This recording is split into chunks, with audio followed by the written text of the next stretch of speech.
Hello दोस्तों, मैं Akashdeep Parmar Hindi voice YouTube channel में आपका स्वागत है। दोस्तों, आज का यह वीडियो आपके लिए बहुत ही इंपॉर्टेंट होने वाला है क्योंकि आज के इस वीडियो में हम लोग दिल्ली सल्तनत का एक फ्लो डायग्राम पढ़ेंगे और आने वाले कुछ वीडियो में हम लोग एक एक करके दिल्ली सल्तनत के सारे टॉपिक को कंप्लीट करेंगे। तो चलिए आज का वीडियो स्टार्ट करते हैं। देखिए, दिल्ली सल्तनत 1206 से 1526 तक के शासन पीरियड को भारत में दिल्ली सल्तनत कहा जाता है। 1206 से 1526 के बीच में 5 महत्वपूर्ण वंश हुए हैं, जिसमें से पहला है गुलाम वंश। इसका शासनकाल था 1206 से 1290 ईस्वी तक।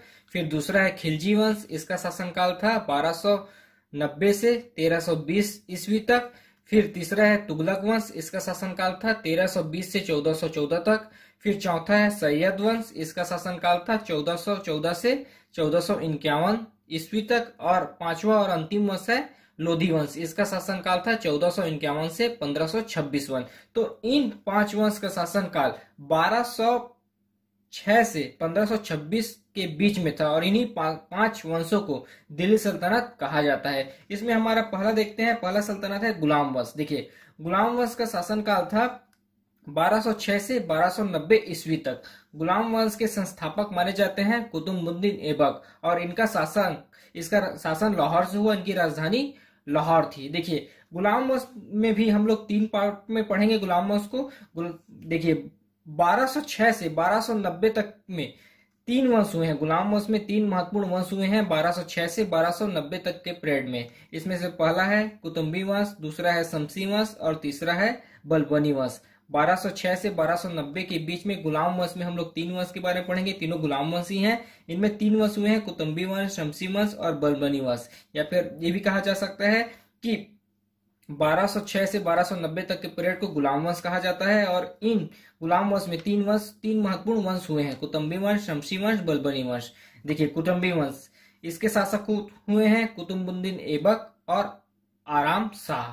फिर उसके बाद आते हैं शमसी वंश। शमसी वंश के शासक हुए हैं इल्तुतमिश, रुकनुद्दीन फिरोज शाह, रजिया सुल्तान, मुइजुद्दीन बलराम शाह, अलाउद्दीन महमूद शाह, नासिरुद्दीन महमूद। ये महत्वपूर्ण शासक हैं शमसी वंश के। शमसी वंश के बाद आया था बलबनी वंश। बलबनी वंश के शासक हुए हैं गयासुद्दीन बलबन, कैकुबाद क्यूमर्स। ये बलबनी वंश के शासक हुए हैं।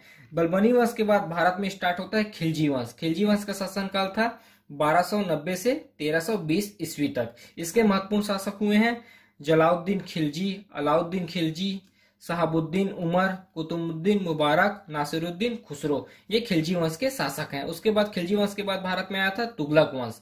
देखिए, तुगलक वंश के शासनकाल माना जाता है 1320 ईस्वी से 1414 ईस्वी तक और इसके शासक हुए हैं गयासुद्दीन तुगलक, मोहम्मद बिन तुगलक, फिरोज शाह तुगलक, नासिरुद्दीन तुगलक।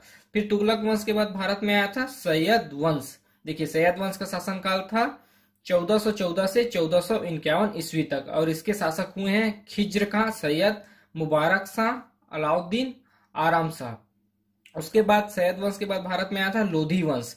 लोधी वंश का शासनकाल था 1451 से 1526 तक। इसमें शासक हुए हैं बहलोल लोधी, सिकंदर लोधी, इब्राहिम लोधी। ये लोधी वंश के महत्वपूर्ण शासक हैं। देखिए, आपको नाम याद रखना है क्योंकि बहुत सारे शासक के नाम मिलते जुलते हैं और लगभग एक ही जैसे है। तो आपका नाम एकदम परफेक्ट रहना चाहिए कि कौन से वंश के शासक हैं और उसका क्या नाम है। और आने वाले वीडियो में हम लोग सभी वंश को एक एक करके बढ़िया से डील करेंगे। आपसे एक भी क्वेश्चन नहीं छूटेगा और इससे भी क्वेश्चन आते हैं जैसे कि अलाउद्दीन खिलजी कौन से वंश के थे, या नासिरुद्दीन खुसरो कौन से वंश के थे, फिरोज शाह कौन से वंश से थे। ऐसा टाइप के क्वेश्चन भी आते हैं। और एक सीरीज में भी याद रखिए कि किसके बाद किसका शासन है। इसमें सब सीरीज से लिखा है, जैसे कि अलाउद्दीन खिलजी के पास शहाबुद्दीन उमर का शासन आया, कुतुबुद्दीन मुबारक का शासन आया, नासिरुद्दीन खुसरो का शासन आया, फिर गयासुद्दीन तुगलक के बाद मोहम्मद बिन तुगलक का आया, फिर फिरोज शाह तुगलक का आया, नासिरुद्दीन तुगलक का आया। तो सब चीज एक सीरीज में लिखा हुआ है और ये फ्लो डायग्राम आप अच्छे से याद करिए क्योंकि आने वाले वीडियो में जब मैं आपको इसको पढ़ाऊंगा अच्छे से तो आपको एक एक डाटा आपके माइंड में घुसेगा कि किसके बाद किसका शासन आया था। तो इस वीडियो में हम लोगों ने केवल